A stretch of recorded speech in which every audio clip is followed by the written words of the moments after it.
Se você quisesse uma imagem duradoura de si mesmo nos tempos anteriores à invenção das câmeras e da fotografia, você teria que encomendar um retrato a um artista. Este não poderia ter sido um trabalho fácil para o artista. Quero dizer, obviamente requer grande habilidade para representar uma imagem realista através do meio da tinta, mas essa era provavelmente a parte fácil. O artista também tinha que encontrar um bom equilíbrio entre como o tema desejava ser percebido versus como eles realmente pareciam. Você poderia atrair a ira de um sujeito vaidoso se ele pensasse que seu retrato o fazia parecer feio.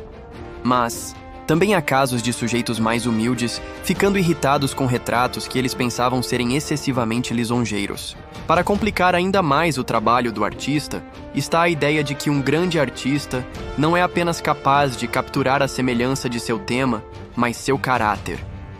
O que você faz quando um grande e gordo bastardo diz para você se certificar de retratar sua natureza heróica em toda a sua glória? Você poderia pintar algo como este retrato de Henrique o Oiteiro, onde a silhueta volumosa do monarca se assemelha um pouco a um fuzileiro espacial.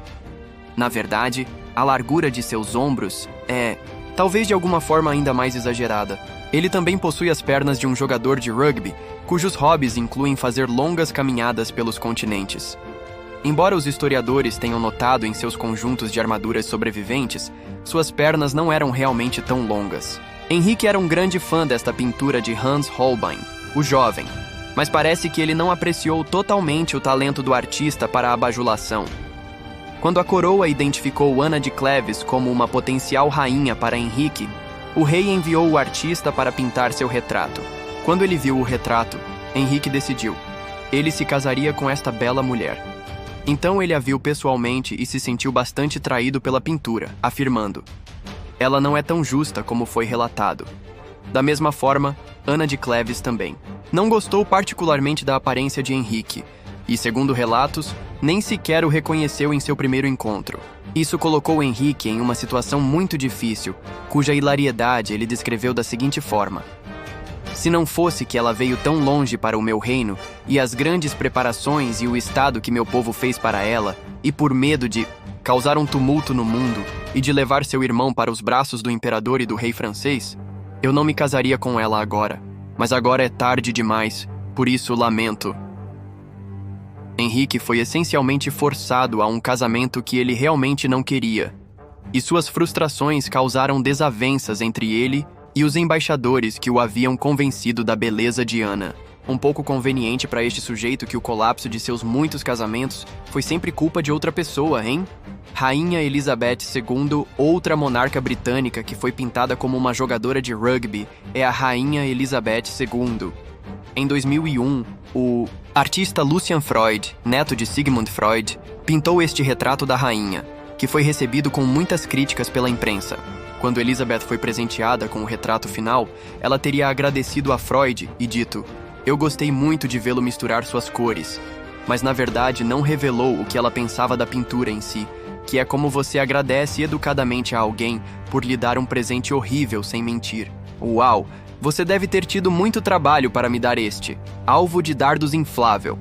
Sim? Bom? Em 1967, o artista Peter Hurd pintou um retrato do presidente do ZEWA, Lyndon B. Johnson, que se pretendia que fosse seu retrato oficial pendurado na Casa Branca. Isso nunca aconteceu, no entanto, porque ao ver a pintura, o presidente descreveu-a como a coisa mais feia que eu já vi. Cara, é literalmente você. O presidente rejeitou o retrato e, por sua vez, Hurd o exibiu publicamente e foi muito aberto sobre o decoro do presidente, descrevendo-o como muito maldito rude.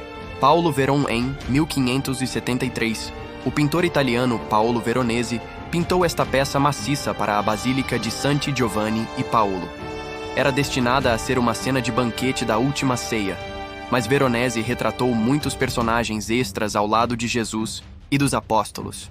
Personagens como cães, bobos da corte e anões. Isso irritou muito Jesus, ou pelo menos pode ter irritado, de acordo com a Igreja Católica, e Veronese foi convocado pelo Santo Tribunal da Inquisição para se defender contra acusações de indecoro e blasfêmia. A Inquisição postulou que, A inclusão de bufões, alemães bêbados, anões e outras tais vulgaridades na cena da Última Ceia era um ato que beirava a heresia. Veronese explicou que incluiu as figuras supérfluas porque a comissão exigia uma tela enorme e havia muito espaço para preencher.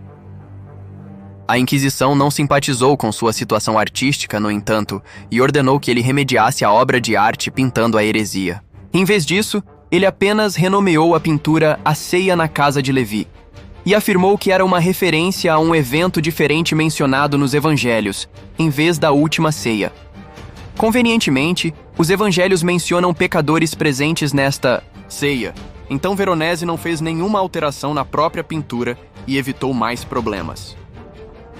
Winston Churchill em 1954. O artista inglês Graham Sutherland pintou este retrato do primeiro-ministro britânico Winston Churchill. O retrato havia sido encomendado pelo parlamento e presenteado a Churchill em uma cerimônia pública em seu 800º aniversário. Ele odiou absolutamente, mal conseguindo disfarçar seu desprezo ao descrevê-lo educadamente como um exemplo notável de arte moderna ao aceitá-lo. Em particular, ele o descreveu como sujo e maligno, dizendo que o fazia parecer um bêbado acabado que foi tirado da sarjeta em Strand. Ele originalmente disse a Sutherland que a pintura não seria adequada para a cerimônia, mas foi convencido por amigos de que isso poderia ser visto como um insulto àqueles que a haviam encomendado para ele. Então ele a aceitou, tomou posse dela e nunca a exibiu. Ou ele ou sua esposa a destruíram logo depois. Isso meio que faz você se perguntar quantas pinturas foram tão desprezadas por seus temas que nunca sequer soubemos de sua existência. Tipo, quantas vezes uma figura histórica poderosa olhou para seu retrato e o odiou tanto que nunca quis que ele visse a luz do dia? Quantos desses retratos foram destruídos antes que alguém soubesse deles? Eu me pergunto quantas obras-primas foram perdidas para o tempo por causa da vaidade e arrogância de alguém? Então, por contraste, você tem alguém como eu produzindo estas coisas miseráveis para serem vistas por pessoas em todo o mundo e presumivelmente preservadas por anos para vir.